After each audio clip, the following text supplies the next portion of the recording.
परिवर्तन में ये प्रकृति होती है कि जो कि बदलाव के साथ जब हमें जोड़ती है तो लगता है कि सब कुछ मुश्किल है, उसको अपनाना हमारे लिए बहुत डिफिकल्ट हो जाता है। लेकिन जैसे जैसे उस परिवर्तन के अकॉर्डिंगली हम अपने आप को ढालते चलते हैं तो कुछ यही परिवर्तन हमारी जिंदगी में न सिर्फ सकारात्मक चेंजेस को लेकर आता है बल्कि तरक्कियों को भी लेकर आता है। तो क्यों ना इस इनोवेशन को, स्ट्रेटेजिक प्लानिंग को अपनी ज़िंदगी में अडॉप्ट करें, चाहे हमारे वर्क कल्चर की बात हो या फिर हमारी पर्सनालिटी की बात हो। क्यों ना आज इसके विषय में चर्चा करें। नमस्कार, मैं निधि हूँ आपके साथ और चंडीगढ़ स्पीक्स कार्यक्रम में आज कुछ इसी विषय पर हम बात करेंगे। और बात करने के लिए हमारे साथ एक ऐसी पर्सनालिटी है जो कि more than 3 decades motivational speaker कहेंगे या बिजनेस कोच कहेंगे, वीरेंद्र दत्ता जी हमारे साथ आज हैं। नमस्कार सर, आज के कार्यक्रम में आपका स्वागत है। Thank you. जैसे ही आपके नाम का जिक्र हुआ, आपके काम का जिक्र हुआ और जो ये बात मैं अपने दर्शकों के साथ शेयर कर रही थी, तो इस नाम ने ही अपने आप में बहुत मोटिवेट कर दिया। वेल, यू कैन से सो, आप कह सकती हैं ऐसा। आप इस जिंदगी को 3 दशकों से नहीं बल्कि उससे काफी ज्यादा सालों से जी रहे हैं। ये तो आपका, अगर हम एक्सपीरियंस की बात करेंगे तो मोटिवेशनल स्पीकर कहें या बिजनेस कोच होने की बात करें, आपने बड़े सारे चेंजेस देखे हैं अपनी आंखों के सामने, चाहे पब्लिक सेक्टर की बात करें या कॉर्पोरेट सेक्टर की बात करें। तो इन सेक्टर में इनोवेशन की आपको क्या लगता है कि इतनी ज़रूरत क्यों आन पड़ी और कितनी ज़रूरत है इसकी? निधि, इनोवेशन के बिना सोसाइटी मूव नहीं कर सकती।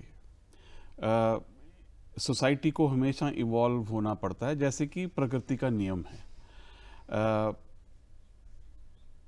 अगर हम प्रकृति में भी देखें तो प्रकृति खुद इवॉल्व होती रहती है। उसी तरह से हमें अपनी ज़िंदगी को भी एवोल्यूशन पे रखना है हमेशा, और उसके लिए वो प्रकृति में वो नेचुरल होता है, बट हमें अपनी ज़िंदगी में वो एवोल्यूशन के लिए एफर्ट्स करने पड़ते हैं। तो वो एफर्ट्स अपनी पर्सनालिटी डेवलपमेंट के लिए हो सकते हैं, अपनी नॉलेज बढ़ाने के लिए हो सकते हैं, अपनी ही नहीं लोगों की ज़िंदगी में भी चेंजेस लाने के लिए, बेहतरी के लिए वो एफर्ट्स करने पड़ते हैं। तो वो जो एवोल्यूशन का प्रोसेस है वो ज़िंदगी का एक बहुत ही अहम हिस्सा है, और सोसाइटी की रिकॉग्निशन ही उसके एवोल्यूशन से होती है। और अगर हम अपने अतीत को देखें तो अगर हमारा जो वो पीरियड जहाँ पे हम हमारे ऊपर मुगलों ने राज किया या अंग्रेज़ों ने राज किया, उससे पहले का अगर हम अपना समय देखें तो देखें कि हम एज ए सोसाइटी कितने इवॉल्व थे साइंटिफिकली। हम जितना भी जो भी काम करते थे वो सब लोगों के बेनिफिट के लिए करते थे। तो अब वो, क्योंकि अब हम वापस उस मोड़ पे हैं जहाँ पे हम अपनी शर्तों के ऊपर काम कर रहे हैं, तो evolution has to be a choice. It has to be a choice. हाँ, yes, it has to be a choice। और अभी वो need of the hour भी हमारे लिए बन चुका है, क्योंकि जो मार्केट है वो सिर्फ यहाँ तक ही सीमित नहीं है। पहले फैक्ट्रीज बनती थी तो कुछ एरिया की बात होती थी, अब हर चीज़ ग्लोबल लेवल पर आगे जा रही है। तो सर, कितनी ज़रूरत आन पड़ती है, क्योंकि आज हम AI की भी बात करते हैं, और ये अगर हम इनोवेशन या स्ट्रैटेजिक प्लानिंग में अगर हम AI को साथ में नहीं लेकर चलेंगे, चाहे पब्लिक सेक्टर की बात है या फिर कॉर्पोरेट सेक्टर की बात है, दोनों जगह इसकी ज़रूरत आन पड़ी है। आप कितना बड़ा रोल इसको मानते हैं? इसको थ्रेट मानते हैं, इसको अपॉर्चुनिटी मानते हैं? आप AI की बात कर रही हैं? जी। देखिए, टेक्नोलॉजी जब भी आती है ना तो वो अपने साथ एक बहुत बड़ा बहाव लेकर आती है। तो ये अपने ऊपर है कि हमने क्या उस बहाव के साथ बह जाना है या उस बहाव से लड़ना है और उसमें से एक विनर के रूप में उभर के खड़े होना है। टेक्नोलॉजी जब भी आई है उसने समाज में चेंजेस लेके आई है वो, और जब मैंने पब्लिक सेक्टर में काम किया है इसलिए मैं इस चीज़ को बड़ी भली भांति मैंने देखा है कि जब कंप्यूटराइजेशन आया था, आपने तो पेपर से पेपरलेस होने तक और काम किया है, सब कुछ डिजिटल होने तक काम किया। तो वो जब पीरियड था जब कंप्यूटराइजेशन शुरू हुआ तो सब तरफ हाहाकार मच गया कि लोगों की जॉब्स चली जाएंगी और रिक्रूटमेंट नहीं होगा, और ये जो काम है ये ऑर्गेनाइजेशन कैसे चलेगी। बट जैसे ही मैं छोटी सी एग्जांपल दे रहा हूँ आपको, हाँ जी। हमारे ही ऑर्गेनाइजेशन में जब लोग मैनुअली काम करते थे और जब वो एक सिस्टम आया, जब उनके सामने एक मॉनिटर था और जो ईज ऑफ डूइंग वर्क आ गया, और एक वो कस्टमर सामने जब खड़ा है और उनके सामने मॉनिटर है, कीबोर्ड है, और वो तुरंत हर चीज़ का रिस्पांस दे रहे हैं, दे फेल्ट एलिवेटेड। उनको अपने काम के प्रति एक विश्वास का और एक जिसको बोलते हैं ना कि एक कॉन्फिडेंस का और काइंड ऑफ सॉल्यूशन ओरिएंटेड ज्यादा था। सोल्यूशन, देखिए सोल्यूशन हम काम करते हैं सॉल्यूशन प्रोवाइड करने के लिए करते हैं, ताकि जो हमारे जिन लोगों को हम सर्व कर रहे हैं, अगर हम उनको अच्छी सर्विस दे पाएं और फास्ट सर्विस दे पाएं, वही हमारा ध्येय है। तो उनका जो मोटिवेशन लेवल था वो अप हो गया। और आज जब आप एआई की बात कर रही हैं, तो yes, there is lot of talk in newspapers, on the media, कि ये बहुत सारे लोगों की जॉब्स ले जाएगा। शायद वो हो भी रहा है, बट जैसे मैंने कहा कि जब कोई नई टेक्नोलॉजी आती है तो वो ये सब होता है। ये कुछ लोग इससे अफेक्ट होते हैं नेगेटिवली, बट अल्टीमेटली हम क्या देख रहे हैं कि हमारे जो लोग जिनको हम सर्व कर रहे हैं, क्या हम उनको बड़े पैमाने पे और स्पीड से, इकोनॉमिकली, और वो लोग जो इंक्लूसिव नहीं हैं, क्या हम उनको सर्व कर पा रहे हैं कि नहीं कर पा रहे हैं। बहुत ज़रूरी है ये कि आपकी बात ज़्यादा बड़े लेवल तक लोगों तक पहुंचे। इसलिए मैं अपने दर्शकों को बताना चाहूँगी, क्योंकि जब हम इनोवेशन एंड स्ट्रेटेजिक प्लानिंग की बात करें तो इस इनोवेशन के साथ दूरदर्शन भी जुड़ा है। आप इस कार्यक्रम को यूट्यूब के माध्यम से भी, हमारे satellite channel DD Chandigarh, DD Punjabi के माध्यम से भी देख पा रहे हैं, और उसके साथ साथ हमारा जो OTT है जो कि फ्री ऑफ कॉस्ट है आपके लिए, आप उसको डाउनलोड कर सकते हैं, वेव्स, उसको आप डाउनलोड करें और इस तरीके के और कार्यक्रमों के साथ जो कि आपकी लाइफ में एक नवसंचार भी कर रहे हैं, आपको इनोवेशन के साथ भी जोड़ रहे हैं, मोटिवेशन के साथ भी जोड़ रहे हैं, और ग्रेट एजुकेशन के साथ, हेल्थ से रिलेटेड बहुत सारे कार्यक्रम हम लेकर आते हैं जो कि आप देख सकते हैं वेव्स के साथ। सर कंटिन्यू करते हैं। जैसे आपने बताया कि बहुत ज़रूरी है कि हम बदलाव के साथ जुड़े। आपने इतने साल, जैसे मैं बार बार मेंशन भी कर रही हूँ कि इतने दशक आपने देखे, आपने खुद के अंदर भी कितने चेंजेस लेकर आए, तो कितना ज़रूरी है हमारे आज के लिए कि हम स्टेगनेंट ना रहें, हम फ्लेक्सिबल हो जाए, क्योंकि वो बड़े हमेशा एग्जाम्पल देते हैं कि अगर सीधा पेड़ रहेंगे तो टूट जाएंगे, लचीलापन बहुत ज़रूरी है। तो ये टेक्नोलॉजी इनोवेशन के लिए भी बहुत ज़रूरी है उसको अडॉप्ट करना हमारे लिए। देखिए, इनोवेशन का मतलब टेक्नोलॉजी नहीं होता है।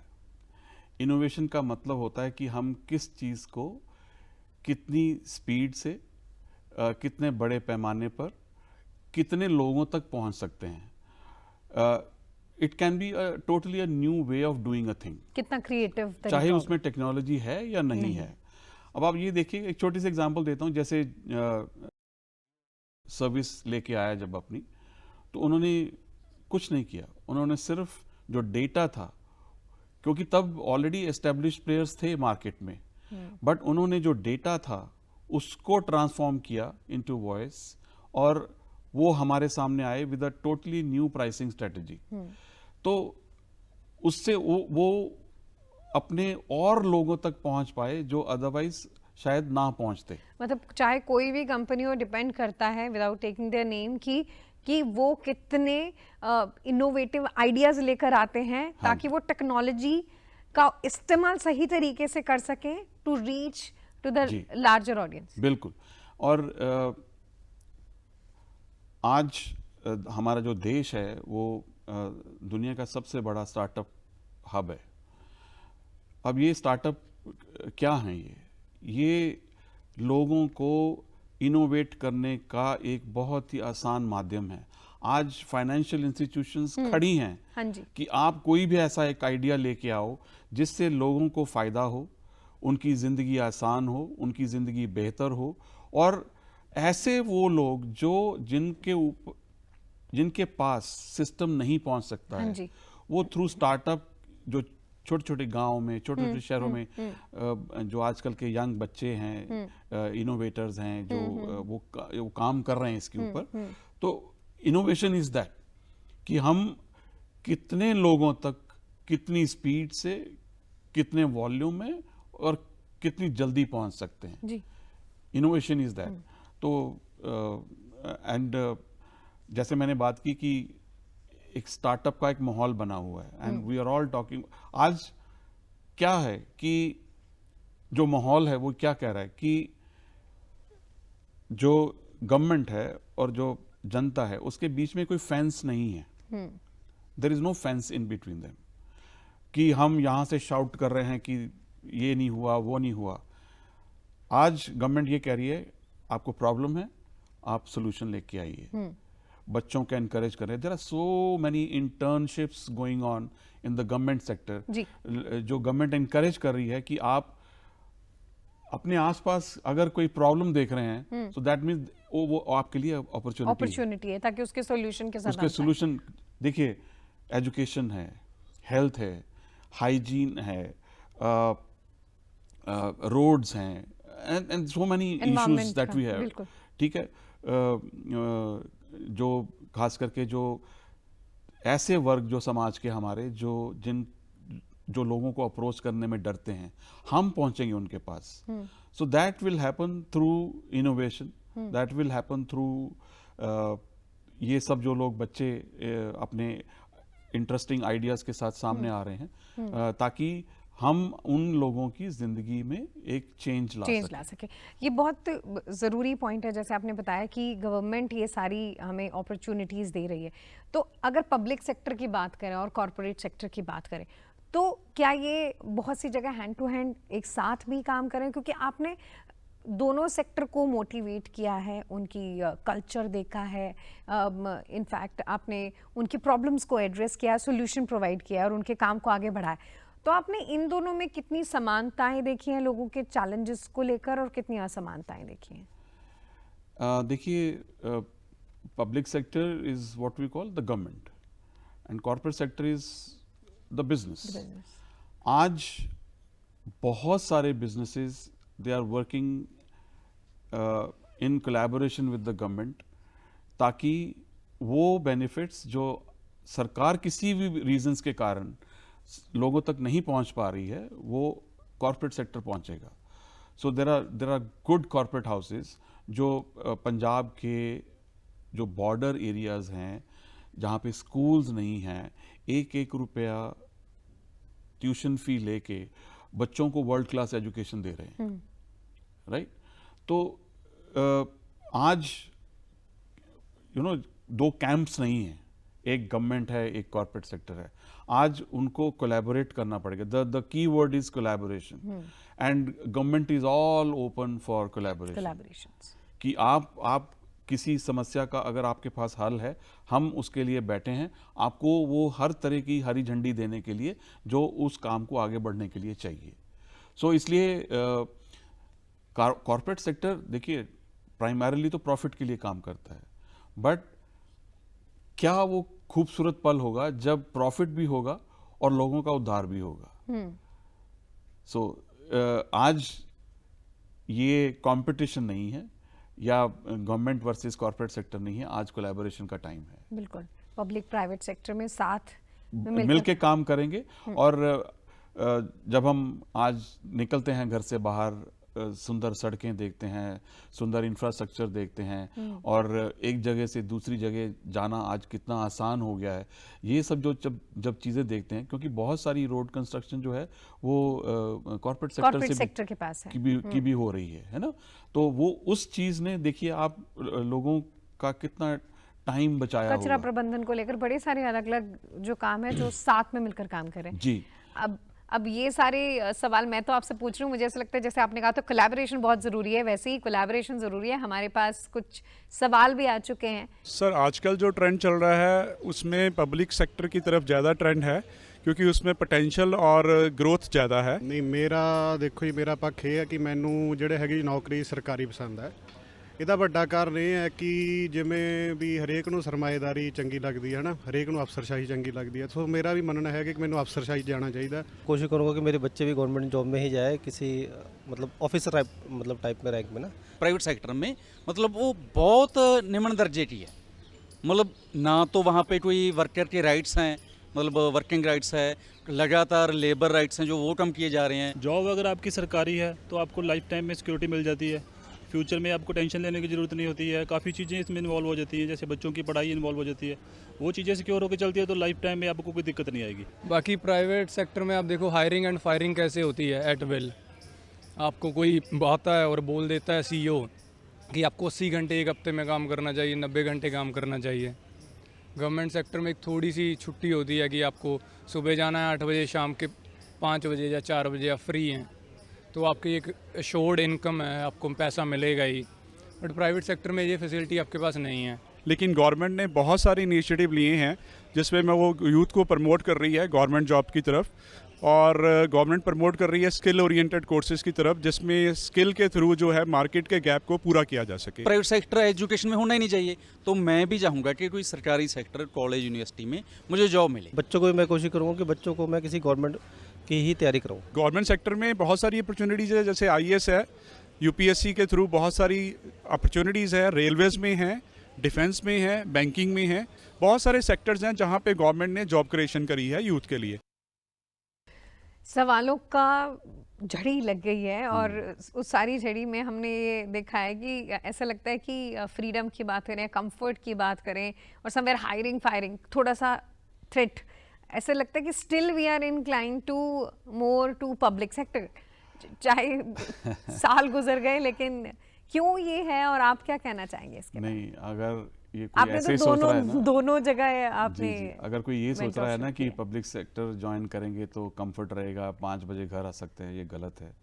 आप उन गवर्नमेंट एम्प्लॉयज़ को जाके देखें जो हॉस्पिटल्स में काम करते बिल्कुल हैं, बिल्कुल। वहाँ देखें जो पब्लिक हेल्थ में काम करते हैं, वहाँ देखें जो सरकार के जो प्रोग्राम्स हैं वो जनता तक पहुंचाने के लिए जो एफर्ट्स करनी पड़ती हैं डिफरेंट डिपार्टमेंट्स को, अगर आप वहाँ पे जाके देखें तो ऐसा लगेगा नहीं। बट ये जो लोगों के व्यूज़ आए हैं, अगर मैं उनको सम अप करूँ, देखिए जो गवर्नमेंट होती है वो आपको 2 चीज़ ऑफर करती है।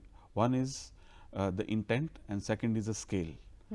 जो वॉल्यूम है, आप एक डिसीजन से बहुत सारे करोड़ों लोगों को ये हमारा रफली 140 करोड़ लोगों का देश है, तो एक डिसीजन आपको सीधा करोड़ों लोगों तक पहुंचा सकता है। तो पब्लिक सेक्टर में बहुत सारी अपॉर्चुनिटीज़ हैं अगर आप जनता की रियल सेंस में सेवा करना चाहते हैं, स्पेशली वुमेन केयर के ऊपर, चाइल्ड केयर के ऊपर, एजुकेशन के ऊपर, पब्लिक हेल्थ के ऊपर। तो and there are proper careers in that. किसी ने बात की थी सिविल सर्विसेज में जाने के लिए, आई थिंक वो सबसे बेहतरीन प्लेटफॉर्म है देश की जनता को सर्व करने के लिए। कॉर्पोरेट सेक्टर में किसी ने बात की हायर एंड फायर होता है, जो काम नहीं करेगा he will definitely be fired. मैं एक्चुअली यही पूछना चाह रही थी आपसे, क्योंकि परफॉर्मेंस प्रेशर तो हर जगह पे है, हर जगह पे है। क्योंकि यहाँ पे तो सोच बदलने की जरूरत है कि इट्स नॉट अबाउट कि सिर्फ पब्लिक सेक्टर में हमें जॉब अश्योरिटी है, वहां पर भी हायरिंग फायरिंग है। अगर आप अच्छा काम करेंगे तो हर जगह आपके सिर पर ताज होगा, अदरवाइज ये और रादर जब एक एग्जांपल लेते हैं, in fact more freedom corporate sector में उनके पास है कि अगर एक जगह उनको नहीं है तो वो दूसरी जगह जा सकते हैं। जी जी, देखिए पब्लिक सेक्टर में क्या होता है ना कि आप अगर आज किसी भी बैंक के एम्प्लॉय को पूछें तो अगर आप उनसे फ्रीडम की बात करेंगे तो वो उनके पास नहीं है। वो there are certain norms they have to fulfil during the day, उसके बाद ही वो घर जा सकते हैं। तो इसी तरह से एजुकेशन में है, इसी तरह से हेल्थ में है, इसी तरह से खास करके जो पब्लिक हेल्थ है उसमें है। तो परफॉर्मेंस प्रेशर सबके ऊपर है और सबकी जॉब स्टेक पे है। आज की डेट में पब्लिक सेक्टर कोई कुछ ही जॉब्स नहीं रह गई हैं, और बट अगर कोई सच्चे मन से देश सेवा करना चाहता है तो public sector is one Avenue. But आज कॉर्पोरेट सेक्टर भी साथ में मिल गया है। मिल गया। जैसे आपने बताया था, शुरू में बताया था, हैंड टू हैंड साथ में काम करना ही पड़ेगा। जो अगर हम बदलाव की बात करते हैं तो इसमें सबसे बड़ा बदलाव हमने यही देखा है कि पब्लिक और कॉर्पोरेट सेक्टर एक साथ मिलकर काम कर रहे हैं। और यही शायद हमारे देश की भी सोच है, अगर ग्रोथ के लिए जाना है तो साथ जरूर निभाना पड़ेगा। Collaboration, I said. Collaboration you said. एक और वर्ड मैंने पढ़ा था, स्पेशली पिरामिड ग्रोथ की अगर बात करें तो इसके बारे में मैं चाहती हूँ कि आप हमारे दर्शकों को बताएं कि चाहे कॉर्पोरेट सेक्टर की बात करें या पब्लिक सेक्टर की बात करें, दोनों में क्या ये अलग अलग होता है या फिर कुछ समानताएं हैं? देखिए, पब्लिक सेक्टर और कॉर्पोरेट सेक्टर का सिर्फ एक डिफरेंस रहता है कि कॉर्पोरेट सेक्टर में कुछ लोग होते हैं डिसीजन लेने वाले, और समटाइम्स एक ही होता है। But in public sector, you have to go with the sentiments of the general public because we live in a democracy. Okay. तो जैसे पिरामिड नीचे से बड़ा है और ऊपर से जाके वो पब्लिक सेक्टर में थोड़ा सा बड़ा होता है, हाँ, बट पिरामिड दोनों में सेम ही सेम है। और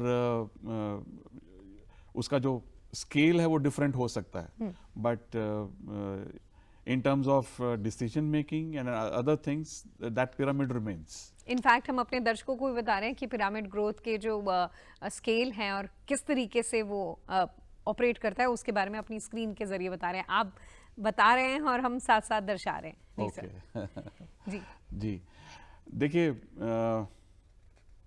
स्केल के ऊपर आप बात कर रहे थे कि जैसे है तो सेम दोनों में देखिए scale, because corporate sector would always like to cut cost. Okay. और उस कॉस्ट कटिंग में अगर कुछ एम्प्लॉयज की बलि देनी पड़ती है तो वो गुरेज नहीं करते हैं उससे।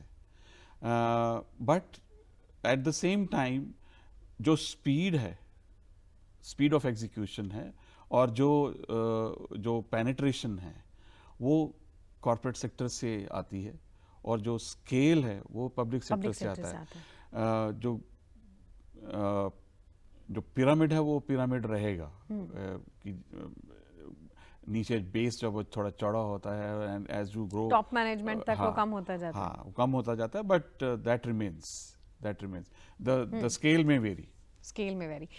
तो ये कुछ ऐसी चीजें हैं जिसमें समानता है और अंतर भी है। अगर मेरा आखिरी सवाल है कि अगर हम आज की बात करें तो कितना जरूरी हो जाता है कि हम कॉम्पिटिटिवनेस को लेकर आए दोनों सेक्टर्स में, कितना ज़रूरी है? क्योंकि जैसे हमने बात की स्टेग्नेशन ग्रोथ की तरफ नहीं हमें लेकर जाता। So what is the benefit of competitiveness? देखिए, पब्लिक सेक्टर हो या प्राइवेट सेक्टर हो, कॉम्पिटिटिवनेस तो एक एज होता है हमारा। आज हम एक आइसोलेशन में तो रह नहीं रहे हैं। Whatever we are doing is having a global impact, चाहे वो कोई छोटी सी चीज़ भी क्यों नहीं कर रहे हैं हम। तो कंपेटिटिव एज होना तो किसी भी समाज का, किसी भी सोसाइटी का एक हॉलमार्क है जो उसको डिफाइन करती है। और आज अगर हमें बाय डेफिनेशन बोलते हैं कि हम एक डेवलपिंग नेशन है, तो जो डेवलप्ड कंट्रीज हैं वो क्यों डेवलप्ड हैं? Because of their competitive edge. वो उन्होंने जो भी किया उसको इतना अच्छे लेवल पे ले गए कि आज वो रेफरेंस पॉइंट बन गए हमारे लिए।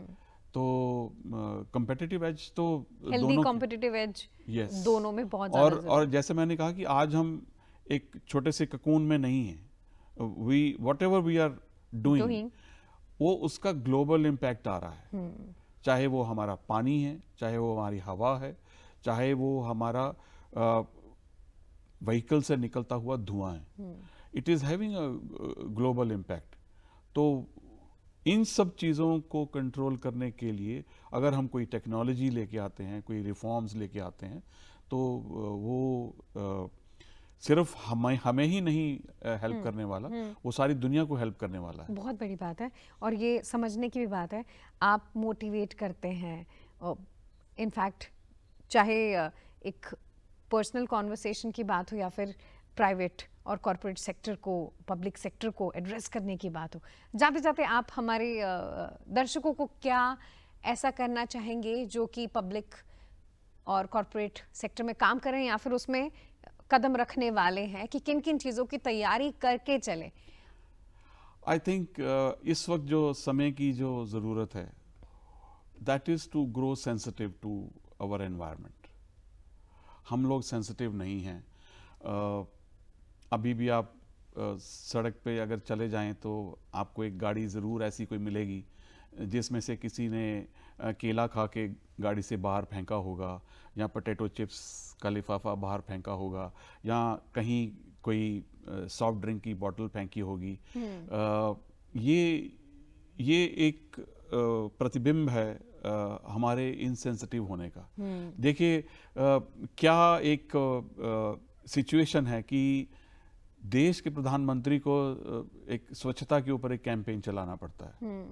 तो अगर वही कैंपेन हमने कहीं ना कहीं हमें लगता है कि हमने उसको अडॉप्ट नहीं किया है, तो वो हमें उस अपने एनवायरनमेंट के प्रति अपने उनके लिए सजग होना पड़ेगा, सेंसिटिव होना पड़ेगा। And through that sensitivity will come a better society.